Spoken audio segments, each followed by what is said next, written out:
आइए हम प्रार्थना करें। स्वर्गीय प्रेमी पिता, इसके नाम से हम आपके सम्मुख आते हैं। पूरे सप्ताह संभाल कर फिर एक बार ये आराधना का दिन आपने हमारे जीवन के लिए दिया है, इसके लिए हम आपके शुक्रगुजार हैं। फिर एक बार हम आपको दंडवत करते हैं, आपकी महिमा करते हैं, आपके नाम को ऊंचा उठाते हैं। पवित्र आत्मा सहायता कीजिए ताकि हमारी नहीं आपकी महिमा करें। सुनने वाले, देखने वाले सुनेंगे, देखेंगे, हर एक के ऊपर आपकी नजर हो और हर एक के साथ आशीर्वाद और होने दीजिए आपके नाम का। प्रभु जी, आपने ऐसा अनुग्रह किया, धन्यवाद। आगे का समय आपके हाथ में समर्पित करते हैं। हर एक को छू लीजिए, पवित्र आत्मा आपकी उपस्थिति हो, आप बातें कीजिए ताकि हर एक रहस्य को बताने वाले आप हर एक छुपी हुई भेदों को जानते हैं जो स्वर्ग में है, और वहीं आप बताने वाले परमेश्वर। आप सहायता कीजिए कि आपके ही बताए हुए भेद की जो रहस्य हैं उसको हम सुन। यीशु के नाम से दुआ की और आपने सुन लिया। हालेलुया। प्रभु की महिमा हो आज के दिन के लिए, इस समय के लिए।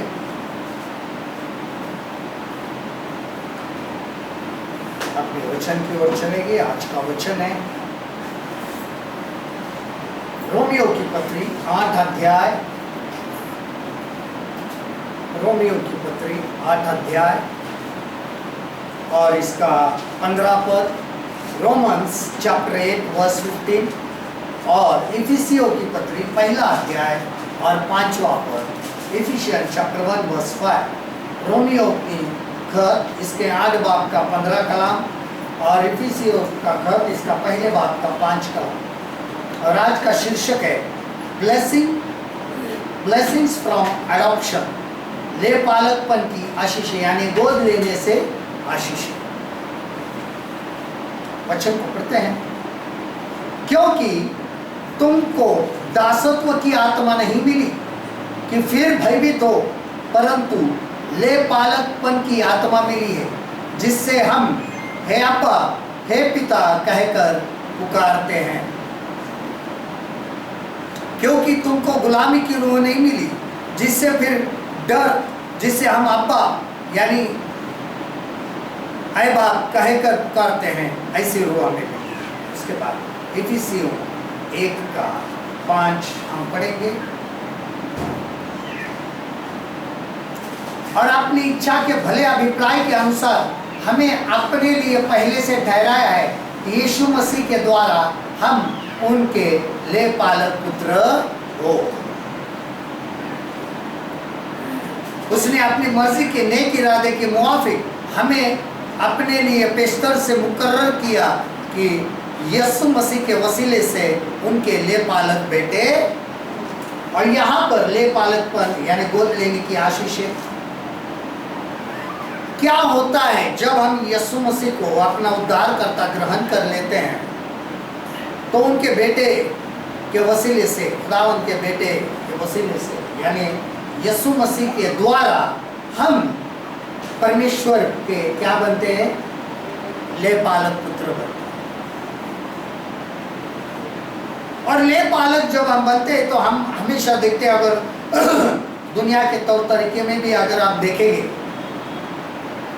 तो अगर किसी को बाल बच्चे नहीं होते हैं तो गोद ले लेते हैं बच्चों। और वो गोद लेने के कुछ तरीके होते हैं, कुछ नियम होते हैं। और उसी प्रकार यहाँ पर भी परमेश्वर नियमों को क्या कर रहे हैं? पूरा कर रहे हैं।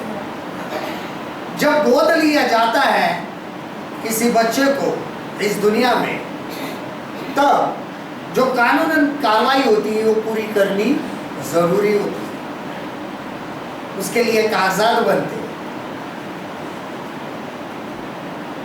और जब कोई उनको गोद लेता है तो अपने धन का, जो भी तुम्हारे पास धन संपत्ति होती है, उसका हिस्सा उसके नाम पर करना पड़ता।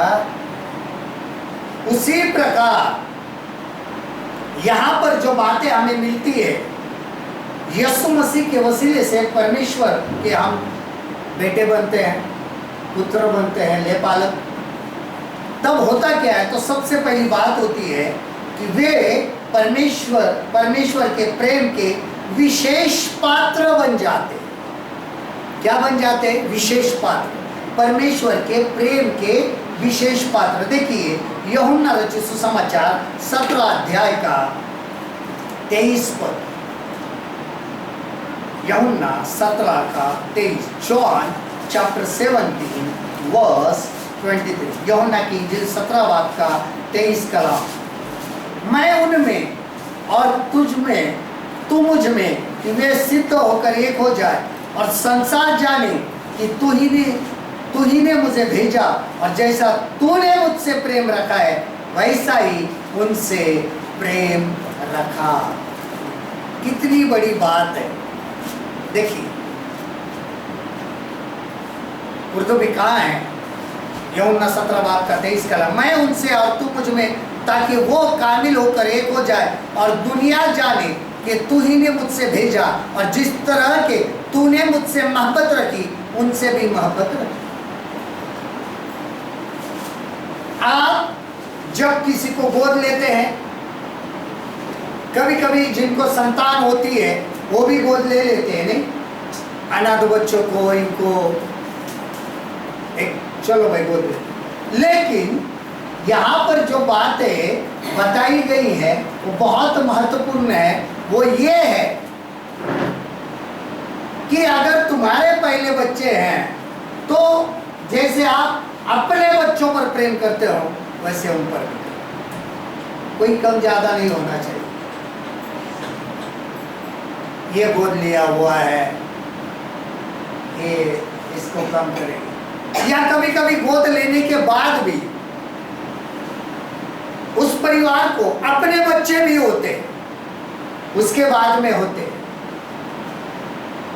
तब भी आपका प्रेम जो गोद लिया हुआ पहला होने के बाद भी उसके ऊपर से प्रेम कम नहीं होना चाहिए। जैसे आप अपने बच्चों पर करेंगे उस पर ही करना पड़ता है। और वही बात होती है कि परमेश्वर हम पर एक सा प्रेम करते हैं कि यीशु मसीह ने इसलिए कहा कि जैसे तो मुझसे प्रेम करता है, मोहब्बत रखता है, वैसे उनसे भी कहा। आप सोचो, इसके लिए कहा गया कि परमेश्वर ने जगत से इतनी मोहब्बत की, इतना प्रेम किया कि अपना इकलौता बेटा दे दिया। यह कोई आसान बात नहीं है। अपने बेटे के द्वारा जो लोग आएंगे उन्होंने उस प्रेम के बारे में बताया कि जैसे मैं मेरे बेटे पर प्रेम करता हूं वैसे तुम पर, तुमको छुड़ाने के लिए मैंने अपना बेटा दे दिया, ताकि क्या हो जाए, तुम मेरी संतान हो, ले पालक पुत्र हो। इसके लिए वे परमेश्वर के प्रेम के विशेष पात्र बन जाते हैं। अपने बच्चे से, सगे बच्चे से भी ज्यादा उनसे क्या हो जाता है, प्रेम हो जाता है। कितनी बड़ी बात है।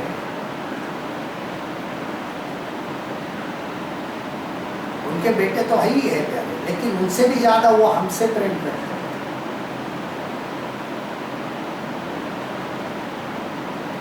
क्योंकि सिर्फ हमने उनके बेटे पर विश्वास रखकर उनके बेटे को अपना उद्धारकर्ता ग्रहण कर लिया है, इसके लिए वो हम पर इतनी मोहब्बत और हमें गोद ले लेते। हमें उतना ही प्रेम करते हैं जितना मसीह पर करते हैं, अपने बेटे पर करते हैं। उसके बाद दूसरी बात, वे पिता के तुल्य, वे पिता तुल्य देखभाल के पात्र बन जाते हैं। देखिए लूका रचित सुसमाचार 12 अध्याय, लूका रचित सुसमाचार 12 अध्याय और इसका 27 से 33 पद। Luke chapter 12 verse 27 to 33। लूका की इंजील 12 बाब का 27 से 33 कलाम।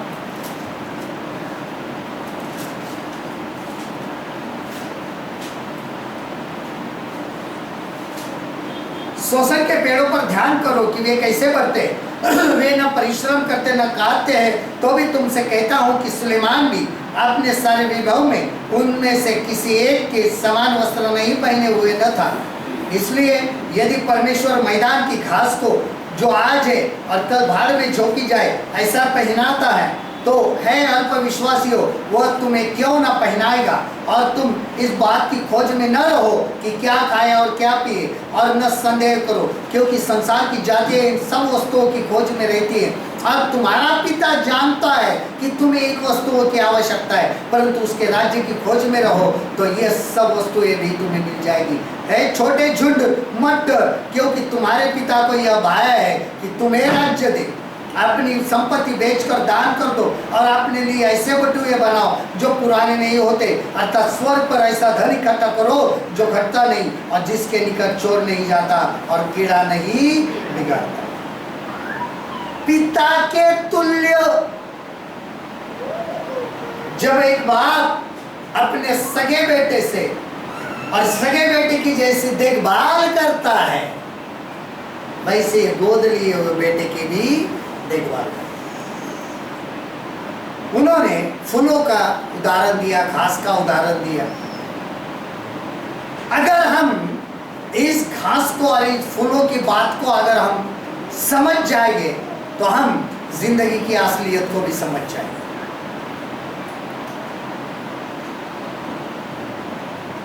उन खूबसूरत फूलों को देखो, आज बहुत खूबसूरत दिखाई देते हैं, कितने अच्छे अच्छे, यानी वहां पे लिखा है कि कितने अच्छे फूलों को कितने अच्छे वस्त्र पहनाए। सुलेमान भी जब राजा था तब भी उसने अच्छे वस्त्र इतने नहीं पहने थे। उतने खूबसूरत वस्त्र में एक दिन की जिंदगी के फूलों को देता हूं तो तुम्हारी जरूरत है क्या मैं नहीं पूरी करूंगा।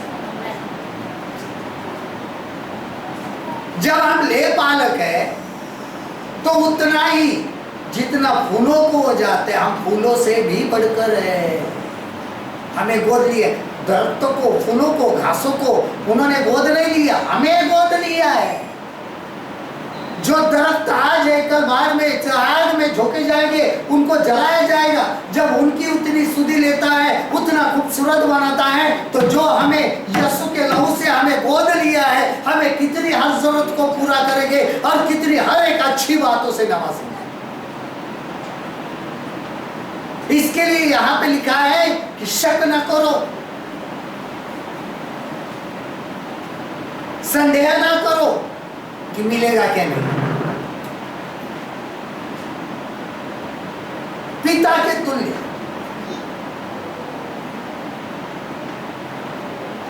पिता के तुल्य ऐसा होता है जब गोद लिया भी क्यों ना हो, तो भी जब उसके ऊपर दुख होता है तो वो अपने नजदीक खींच के देता है, संभालता है। वो कहता है मैं फूलों को भी संभालता हूं तो तुमको क्यों नहीं संभालता।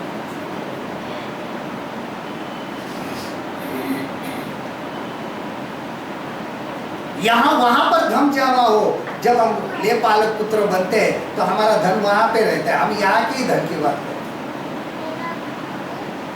जहाँ की थैलियां उनको कीड़ा लगता है और नाश हो जाती है।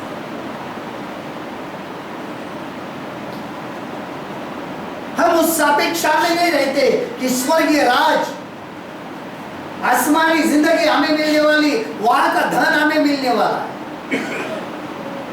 वहां पर हमारा ध्यान नहीं होता है।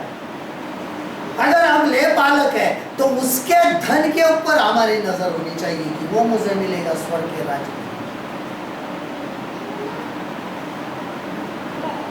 और यही कि पिता के तुल्य देखभाल के पात्र बनते हैं। पिता जैसे अपने बेटों की रक्षा करता है। देखिए, हर बात याद रखना, माँ अपने बच्चों को 9 महीने अपने पेट में पालती है, लेकिन बाप जिंदगी भर अपने दिमाग में उसको पालता है, बच्चों को। वो उसके यहाँ पे होता है। जब बच्चा पैदा होता है ना, तो जिम्मेदारी यहाँ पर शुरू हो जाती है, मेरे बच्चों को ये करना, मेरे बच्चों को वो करना, देखभाल के पात्र हो जाते हैं। बाइबल तो कहती माँ को पता है क्या उसके कोख में हड्डियां कैसे बनती है और कैसे उसको पाला जाता है। बाइबल में कहा है कभी माँ अपने दूध पीते बच्चों को भूल सकती है कि हाँ वो भूल सकती है, लेकिन ना तो मैं तुम्हें भूलूंगा ना तो मैं तुम्हें क्या भूलूंगा। क्यों? क्योंकि मैंने अपने हथौलियों पर तुम्हें खुदवा के पिता के तुल्य देखभाल होती है। ध्यान रहता है पिता का, कहीं गिर ना जाए, गिर गया तो उठाना भी जरूरी, पिता बराबर उठाता। उसके बाद नंबर 3, उनको पारिवारिक नाम दिया जाता है, उनको पारिवारिक नाम दिया जाता है। देखिए पहला यूहन्ना 3, 1 जॉन चैप्टर 3 वर्स 1, यूहन्ना का पहला पद, तीसरा अध्याय का पहला पद, यूहन्ना का पहला खत, इसके 3 बाब का पहला कलाम। क्या कहता है? देखो पिता ने हमसे कैसा प्रेम किया है कि हम परमेश्वर की संतान कहलाए, और हम है भी, इस कारण संसार हमें नहीं जानता क्योंकि उसने उसे भी नहीं जाना। देखो बाप ने हमसे कैसी मोहब्बत की है कि हम खुदा के फर्जंद कहलाए, और हम है भी। दुनिया हमें इसलिए नहीं जानती कि उसने उसे भी नहीं जाना। इतना प्रेम, पारिवारिक नाम दे। जब हम उसको होते हैं तो हम क्या कहलाते हैं? मसीह कहलाते। एक परिवार हो जाता है, और परिवार में जब आ जाते हैं तो आप जानते हो परिवार में किसके भी जीवन में कुछ भी मुसीबत आए तो भले कभी कभी क्या हो जाता है, परिवार के अंदर एक दूसरे को देखते नहीं, लेकिन जैसे किसी के ऊपर मुसीबत आ जाती है तो कभी कभी एक घर में रहते हैं, भले वो उनके विचार एक दूसरे को नहीं अच्छे लगते, लेकिन जैसे कुछ हो जाता है तो एक दूसरे को तुरंत कुछ हुआ है क्या, चलो। उसी प्रकार एक मसीह क्या है? परिवार। आजकल हमें देखने के लिए मिलता है कि कहीं भी जाओ मसीह लोगों में ये जो पारिवारिक जो बात होती है वो देखने के लिए नहीं मिलती।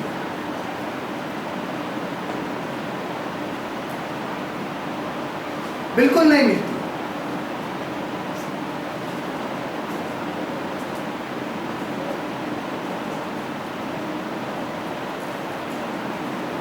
क्यों? क्योंकि कलीसिया के अंदर कभी कभी क्या हो जाता है, प्रदर्शित वैसे किया जाता है, ये मेरे लोग हैं, ये नहीं।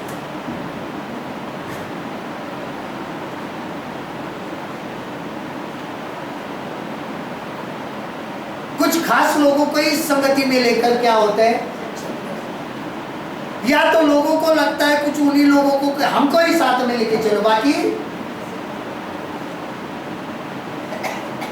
और यही जो समस्या होती है कि परिवार टूटने का क्या होता है कारण। हम ध्यान नहीं देते। अगर आप कभी भी ध्यान दे दो, परिवार के अंदर कौन सा भी गलत व्यक्ति आ गया, कुछ दूसरा ही कुछ एक दूसरे को सिखा दिया तो फिर हो गई गड़बड़। वो हालांकि परिवार का होता नहीं, वो तो अपना काम करके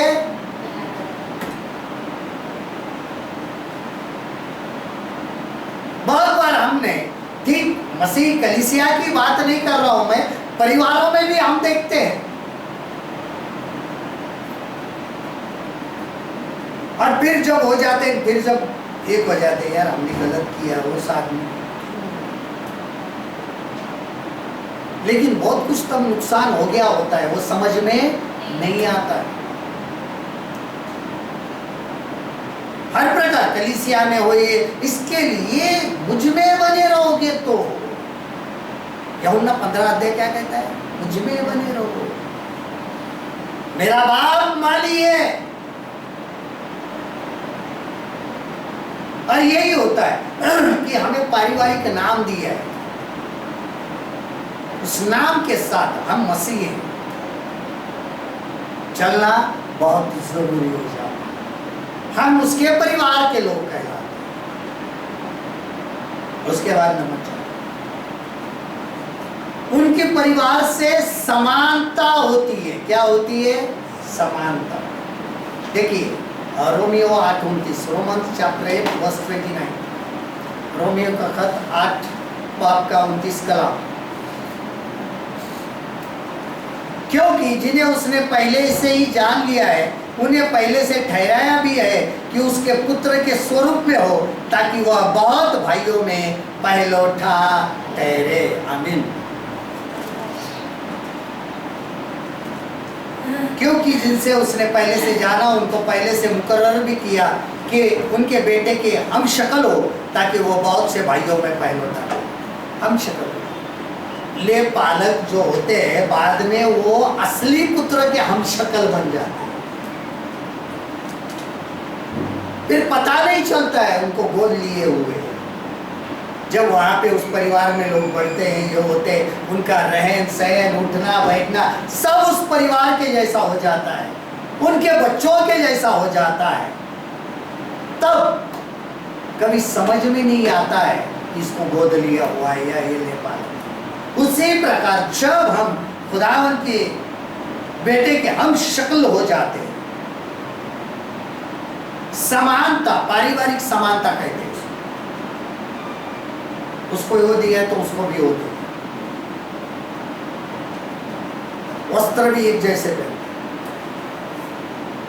पहनते, ये परिवार के लोग, ये भाई है हमारा पहलौटा, यानी हमें बड़ा भाई यीशु मसीह बनाया है। उसने जो वस्त्र पहने वो हम भी पहने, उसकी जो शक्ल है वो हमारी भी हो जाए। वो पवित्र है, हम भी पवित्र। जब उसने कोड़े खाए तो हम भी कोड़े।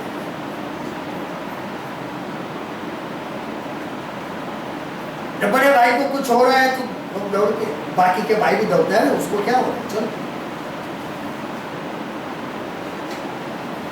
और यही परिवार में समानता होना जरूरी हो जाता है। परिवार में जो समानता है, जो बड़ा होता है, उसके हाथ के नीचे सब छोटे क्या हो जाते हैं, बढ़ते हैं। उसी प्रकार यीशु मसीह जो पहलौटा है, उसके नीचे, हाथ के नीचे, उनके अधिकार में हर एक मसीह व्यक्ति को बढ़ना है।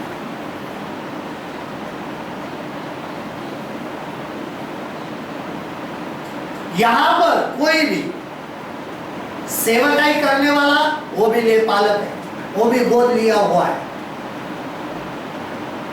उसको भी प्रभु यीशु मसीह के हाथ के नीचे बढ़ना। नहीं, मैं पास्टर हूं, मुझे जरूरत ही नहीं, वो कहेंगे फिर ऊपर आने की भी जरूरत नहीं, बढ़ जाओ भाई। कलीसिया के अधिकारी, उनको लगता है कि फिर अभी पास्टर बन गए ना, तो हम यीशु मसीह के जैसे नहीं, कलीसिया यीशु मसीह के जैसे, तो हम किसके जैसे? यही तो समझ में नहीं आता है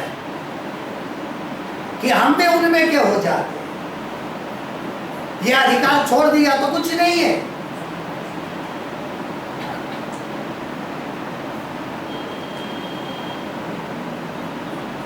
और सबके जो ऊपर पहलौटे वो कौन है?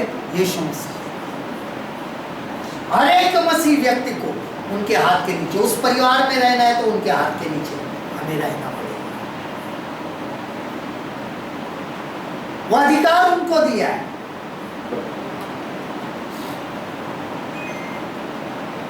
हम कहेंगे हम बिशप है, हम पास्टर है, हमें क्या जरूरत है, हम इवेंजलिस्ट है, हम मिनिस्ट्री चलाते हैं, वो हम पर है बस।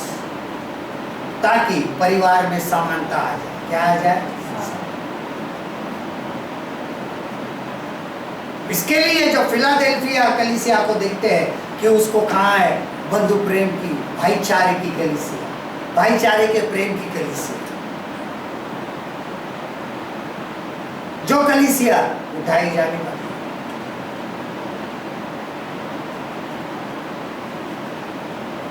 यहां तो हमें कभी कभी मैं पास्टर हूं, मैं पास्टर हूं, यह भाईचारा नहीं होता है।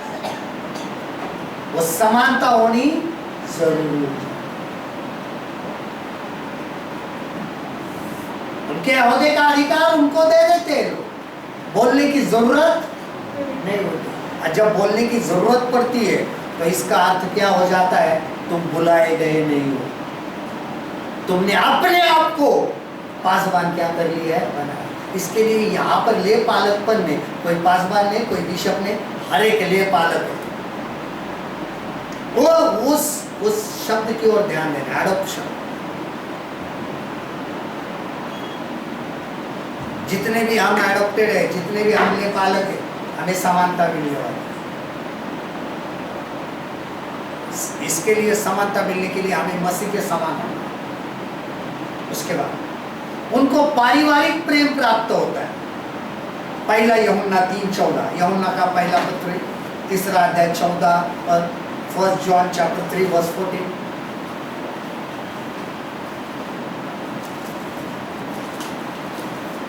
यूहन्ना के पहले खत, इसका 3 बाब का 14 कलाम। हम जानते हैं कि हम मृत्यु के पार होकर जीवन में पहुंचे, क्योंकि हम भाइयों से प्रेम रखते हैं। जो प्रेम नहीं रखता वह मृत्यु की दशा में रहता है। हम जानते हैं कि मौत से निकलकर जिंदगी में दाखिल हो गए हैं, क्योंकि हम भाइयों से मोहब्बत रखते हैं। जो मोहब्बत नहीं रखता वो मौत की हालत में रहता है। देखिए, पारिवारिक प्रेम। जब परिवार के अंदर आपस में प्रेम नहीं होता है, और जो उस प्रेम में नहीं रहते पारिवारिक, वो किस में होते हैं मालूम है? मौत की दशा में।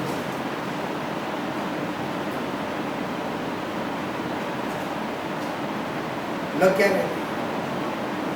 दुनिया के लिए मरना और मसीह के लिए मरना, ये अलग अलग बात है। और जो मसीह के लिए मरता है, यानी सब कुछ दुनिया को त्याग देता है, वो जीवित रहता है उसके परिवार में। लेकिन उसके परिवार में अगर वो भी अलग रहता है तो पारिवारिक प्रेम में नहीं। मसीह जो परिवार है उसके अंदर एक क्या होता है? पारिवारिक प्रेम होता है। और यहां पर भी एक पर कम एक पर ज्यादा नहीं करते, पिता प्रेम एक जैसा करते।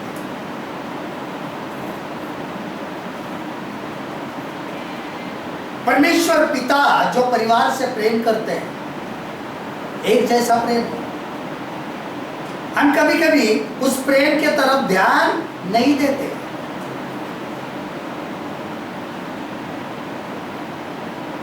एक पारिवारिक प्रेम होता है।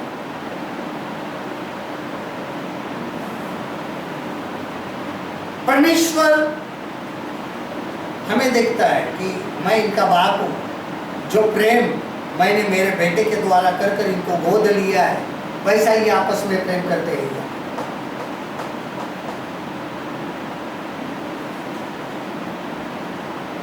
ये जो आशीष होती है पारिवारिक प्रेम की, बहुत जरूरी है। देखते हर एक की तरफ देखते हैं।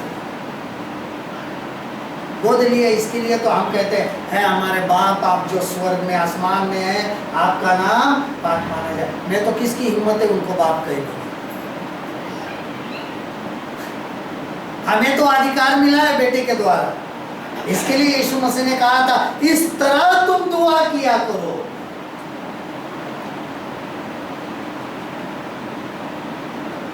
है हमारे बाप, है हमारे पिता।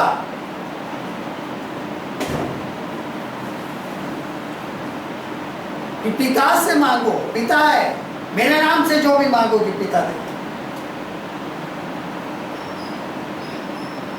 और यही बात होती है कि हमें पारिवारिक प्रेम प्राप्त हो। ऐसा भी नहीं है कि देखिए कभी कभी क्या हो जाता है कि हम परिवारों में देखते हैं जरा बच्चे ज़्यादा होते हैं कहीं कहीं, तो किसको कुछ है किसको कुछ नहीं है ना? लेकिन फिर भी बाप की कोशिश क्या होती है, सबको सब कुछ मिले। नहीं यार, मेरे बच्चों को जितने भी उनको सबको सब कुछ मिलना चाहिए, आधा आधा नहीं। उनके बहुत सारे जितने भी है उनको सब कुछ सबको मिले सोचते हैं, हालांकि हम लेते नहीं, हम लेते नहीं, ये बात अलग हो जाती है। वो जो आसमानी बाप है वो आधे अधूरे तो वस्त्र नहीं पहनाएगा ना, पूरा ही पहनाएगा। हम उस उड़ाऊ पुत्र की तरफ जब देखते हैं, जब वो आया तब उसने ये नहीं कहा देख तूने सब कुछ उड़ाया है, अभी तुझे ना मैं ऐसे ही कपड़े पहनाता हूँ कुछ नहीं, नहीं इसको पहले नहीं लाओ, पूरे कपड़े पहना, फिर कपड़े ही नहीं पहने, अंगूठी दो, जूतियाँ दो, क्यों पूरा। ऐसा नहीं कि तू उड़ा के ऐसे जो भी है पुरानी जो भी रहेंगे बड़े भाई की पहन ले, नहीं नया लो, वहां पे लिखा है नया लो, नया लो। अब अंगूठी तो लेके गया था, नहीं बनवाई होगी, अपना सब कुछ लेके गया था, जूतियां भी वो भी नहीं बनवाई होगी।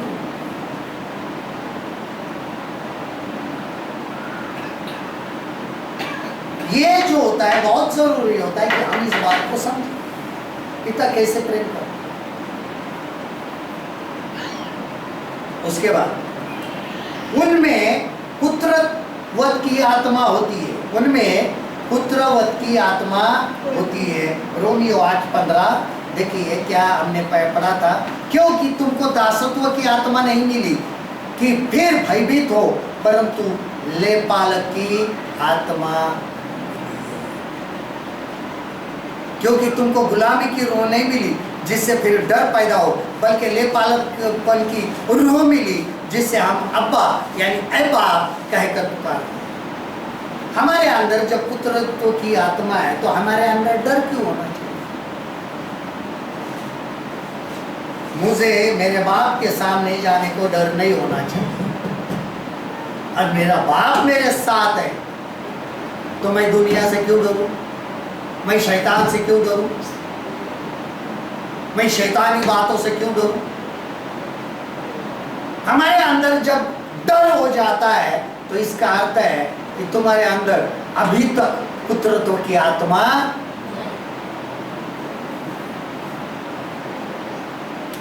आजकल हम देखते हैं, आजकल के जो बच्चे होते हैं जिनके बाप बहुत ऐसे बड़े होते हैं, नामचीन होते हैं, तो अपने बाप का पता है मैं किसका बेटा हूँ,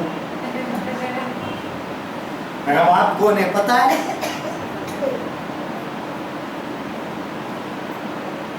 हमें पता होना चाहिए हमारा बाप कौन है।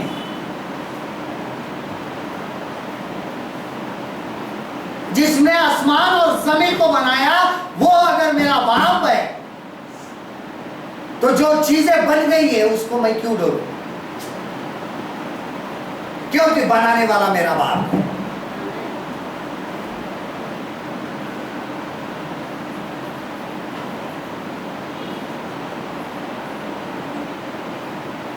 हम दुनिया को डरते हैं,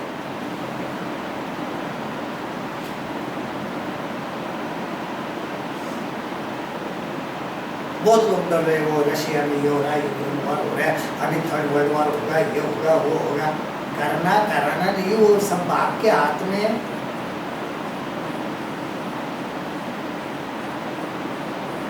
जब स्वर्गीय हमारा जो बाप है आसमानी, वो जानता है कि कब करवाना है या नहीं करवाना है, उनके हाथ में।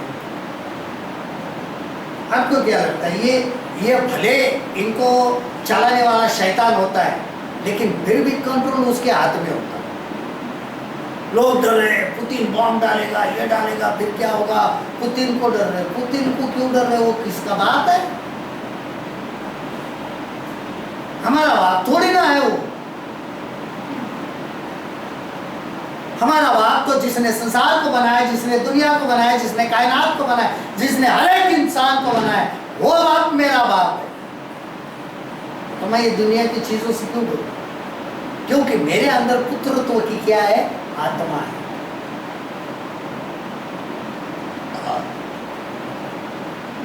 हम कभी कभी ये भूल जाते हैं, मैं उसका बेटा हूं। जब ध्यान में आता है ना, मैं इंसान हूं, मैं इंसान का बेटा है, तो हमारे अंदर क्या आ जाता है, डर आ जाता है। क्या आ जाता है, डर आ जाता है।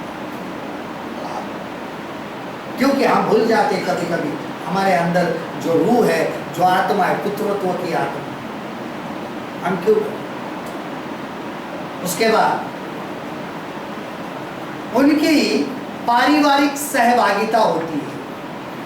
उनकी पारिवारिक सहभागिता होती है। देखिए यूहन्ना 14:23, जॉन 14:23, यूहन्ना 14:23। यीशु ने उसको उत्तर दिया, यदि कोई मुझसे प्रेम रखेगा तो वह मेरे वचन को मानेगा, और मेरा पिता उससे प्रेम रखेगा, और हम उसके पास आएंगे और उसके साथ वास करेंगे। बाप और बेटा दोनों मिलकर हमारे साथ क्या करेंगे, वास करेंगे। पारिवारिक सहभागिता। 14:23 कलाम। यीशु ने जवाब में उनसे कहा, अगर कोई मुझसे मोहब्बत रखे तो वो मेरे कलाम पर अमल करेगा, और मेरा बाप उनसे मोहब्बत रखेगा, और हम उनके पास जाएंगे और उसके साथ सुकूनत करेंगे। हम उनके पास, पिता और आशीष तो होती है पवित्र आत्मा की सहभागिता। कितनी बड़ी बात है, पारिवारिक सहभागिता, फैमिलियर फेलोशिप। लिखा है that family stage together, place together. वही परिवार जो साथ में आराधना, प्रभु वहां पर, प्रभु का परिवार। उसमें का कोई भी एक शैतान का रहेगा तो वो परिवार में नहीं बैठता है। परिवार से क्या हो जाता है, निकल जाता है। क्योंकि वो उस पिता के परिवार के अंदर सहभागिता रखना नहीं चाहता।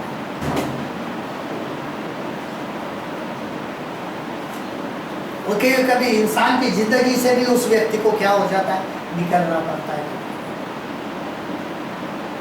प्रभु को अच्छा नहीं लगता है, लेकिन निकालने वाला कौन है, शैतान होता है। वही परिवारों को तोड़ता है।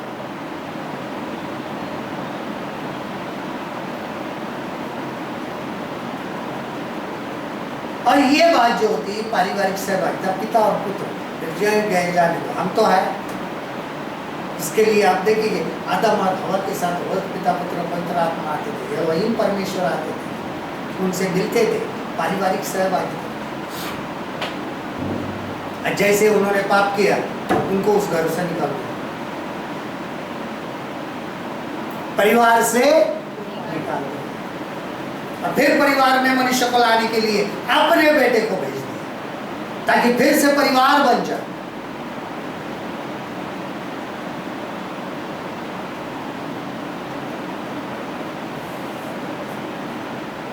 उसके बाद उनको पिता की ताड़ना मिलती है। इब्रानियों 12, हिब्रू चैप्टर 5,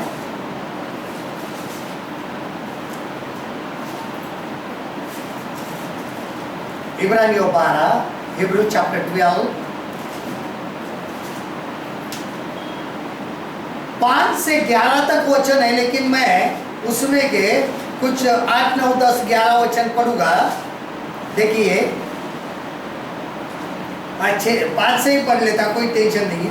और तुम उस उपदेश को जो तुमको पुत्रों के समान दिया जाता है भूल गए हो। हे मेरे पुत्र, प्रभु को ताड़ना को हल्की बात न जान, और जब वह तुझसे भुड़के तो साहस न छोड़, क्योंकि प्रभु जिससे प्रेम करता है उसकी ताड़ना भी करता है, और जिससे पुत्र बना लेता है उसको कोड़े भी लगाता है। तुम दुख को ताड़ना समझकर सह लो, परमेश्वर तुम्हें पुत्र जानकर तुम्हारे साथ बर्ताव करता है। वह कौन सा पुत्र है जिसकी ताड़ना पिता नहीं करता? यदि वह ताड़ना जिसके भागी सब होते हैं तुम्हारी नहीं हुई तो तुम पुत्र नहीं पर व्यभिचार की संतान ठहरे। फिर जबकि हमारे शारीरिक पिता भी हमारी ताड़ना किया करते थे और हमने उनका आदर किया, तो क्या आत्माओं के पिता के और भी अधीन न रहे जिससे हम जीवित रहे? वे तो अपनी अपनी समझ के अनुसार थोड़े दिन के लिए ताड़ना करते थे, पर वह तो हमारे लाभ के लिए करता है कि हम भी उसकी पवित्रता के भागी हो जाए। वर्तमान में हर प्रकार की ताड़ना आनंद की नहीं पर शोक की ही बात दिखाई पड़ती है, तो भी जो उसके सहते सहते पक्के हो गए हैं बाद में उन्हें चैन के साथ धर्म का प्रतिफल भी मिलता है। ताड़ना सहते सहते पक्के हो गए, ऐसे ही मसीहत में मजबूत नहीं होते। और बहुत सारे लोगों को बिना ताड़ना वाला मसीह चाहिए।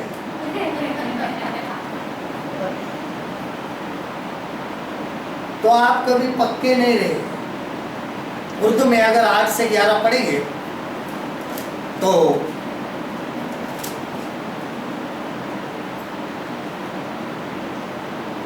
क्योंकि गरीब गुरुआ इब्रानी हो 12 8 से 11, क्षमा करना दूसरा पढ़ रहा था मैं। और अगर तुम्हें वो तंबी न की गई जिसमें सब शरीक है तो तुम हरामजादे ठहरे, न बेटे न के बेटे। अलावा इसके जब हमारे जिस्मानी बाप हमें तंबी करते थे और हम उनकी ताज़ीम करते रहे, और तो क्या रूहों का बाप की उससे ज़्यादा ताबेदारी न करे जिससे हम जिंदा रहे। वो तो थोड़े दिनों के वास्ते अपनी समझ के मुआफिक तंबी करते थे, मगर ये हमारे फ़ायदे के लिए करता है ताकि हम भी उनकी पाकीज़गी में शामिल हो जाए। और बिलफिल हर किस्म की तंबी खुशी का नहीं बल्कि गम का बाइस मालूम होती, मगर जो उसको सहते सहते पुख्ता हो गए उनको बाद में चैन के साथ रास्तबाजी का फल बख्शती। तो यहाँ पर अगर हम ध्यान देते हैं उनको पिता गलत हो गए, पक्का वो मारेगा। फिर वहां पर आप पासवान हो, आप विश्वासी हो, आप कोई भी हो, वहां पे किसी का न्याय मत करते हुए किया है ना, बराबर बैठते हैं, गलती हो गई जरूर बैठे। जब मसीह में आने से पहले हम जो भी गुनाह किए हैं, भले हमारे गुनाहों को माफी मिल गई, लेकिन जो गुनाह किए थे उसकी सजा बाद में शरीर में भुगतते रहते। कभी कभी बीमारी आ जाती, कभी कभी तकलीफें होती किए वो गुनाह, और उसमें आने के बाद भी अगर हम गुनाह करते फिर भी तकलीफें आती, ताड़ना होती है। प्रभु ऐसे ही नहीं ताड़ना देता, मनुष्य ताड़ना दे उससे अच्छा है उनको ताड़ना देने दो। मनुष्य की ताड़ना वहां पे लिखे है, तुम अपने बेटे को जो जिस्मानी बाप है वो तब भी देते थे फिर भी इज्जत करते थे ना, वो तो आत्मिक पिता है, रूहानी बाप है, वो क्यों ना तुम्हें ताड़ना देगा। सहते रहो ताकि आने वाले दिन में 11 वचन में कहा है कि तुम पक्के हो गए। ये बहुत जरूरी बात है, पुख्ता मजबूत। अगर हम एक दूसरे का न्याय करेंगे ना तो विश्वास में मजबूत होने वाले नहीं। हम हमारा किसी का भी न्याय करके मोकले हो जाते, मत करो, है मार रहा है, गलती करेगा जरूर मारेगा।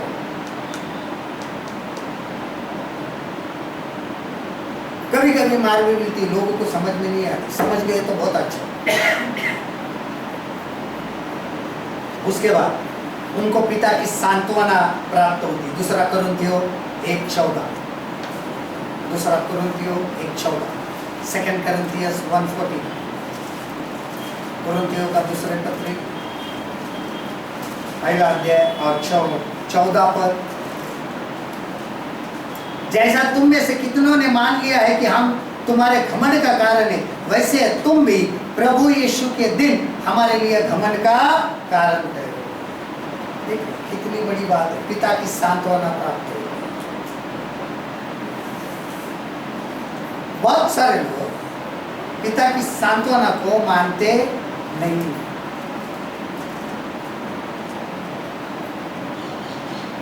जब वो आएगा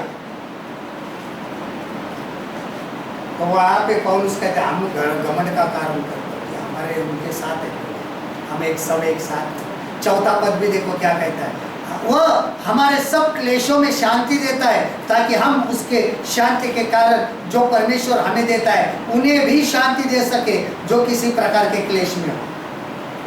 एक दूसरे के शांतिदाता बन जाते हैं। लेकिन हम कभी कभी देखते हैं दूसरे को शांति तो नहीं लेकिन और कुछ करके रखते हैं।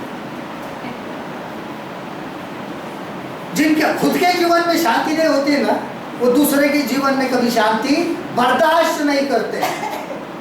वहां पे कुछ ना कुछ गड़बड़।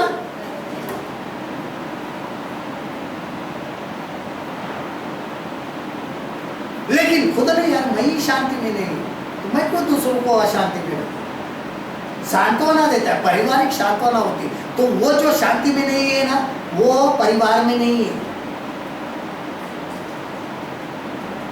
उनके अपने परिवार में शुरू होता है। समझ लो वो कभी भले वो कोई भी हो, कलीसिया में भी शांति प्राप्त नहीं कर सकता। तो कलीसिया में भी क्या करेगा, भले वो चाहे कोई भी हो, पासवान हो या कलीसिया,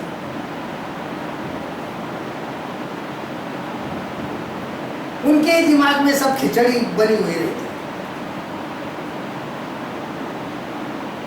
सोच हमेशा गंदी बनी हुई रहती, कभी सही सोच नहीं होती।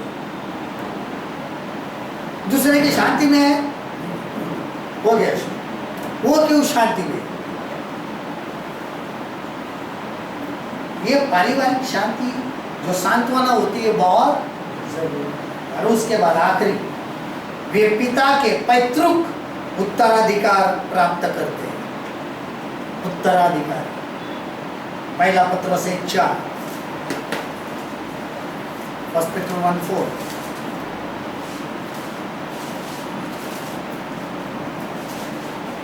अर्थात एक अविनाशी और निर्मल और आज़र मिरास के लिए तुम्हारे लिए स्वर्ग में रखी है।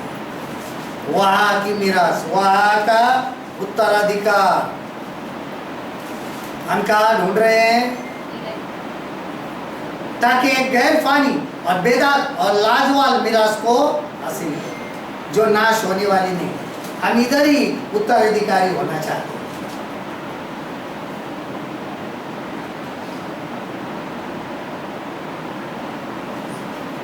क्या मिलेगा, यहाँ की तो फानी होने वाली, नाश होने वाली, लेकिन वहां की गैर फानी जो नाशमान नहीं है, वो मिरास, वो अधिकार हमें मिलता है, वो विरासत हमें मिलती है जो नाश नहीं होने वाली, अनंत काल की, नई दुनिया में भी हमारे साथ कायम रहेगी। जो विरासत परमेश्वर, और हमें इसके लिए पालकपन की आशीष प्राप्त करना बहुत जरूरी है। यह 10 आशीष है। यहाँ पे कोई धन दौलत की बात नहीं, विशेष रूप से परमेश्वर के परिवार के हिस्से, उनके संगति में रहने का आशीष। इसके लिए आखिरी वचन पढ़ेंगे जो इसका निचोड़ है, गलातियों 3:26, गलातियों का 3 अध्याय का 26 पद, गैलेशियन चैप्टर 3 वर्स 26।